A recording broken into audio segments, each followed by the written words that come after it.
with due respect kina Heidelin Diaz, kina EJ Obiena, pero iba yung feeling ng mga Pilipino kung basketball yung pinapanalo natin.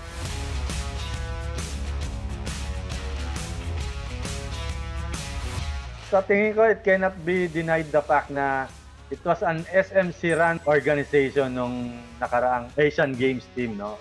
Andyan yung handprint ni team manager Al Francis Chua, si Coach Tim Cone, Richard Del Rosario, si L.A. Tenorio, mismong mga medical team staff, yung mga strength and conditioning ng Gilas ngayon, mga Hinebra personnel.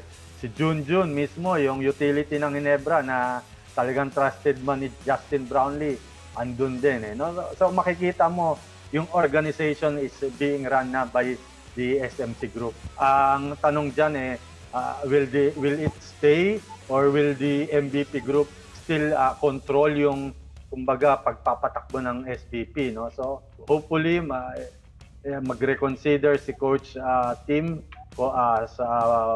Sir Al Francis Chua about their roles sa Gilas Pilipinas dahil nakita naman natin yung success na nangyari, yung ginawa nila sa Asian Games, and I think it's a very good starting point no. Medyo mataas nga lang medyo mataas, pero it's a good starting point.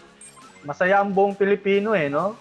Pagka nag-champion tayo sa basketball Of course, with due respect kina Heidelin Diaz, kina EJ Obiena, pero iba yung feeling iba yung pakiramdam ng mga Pilipino kung basketball yung pinapanalo natin. So I think it's a good starting point.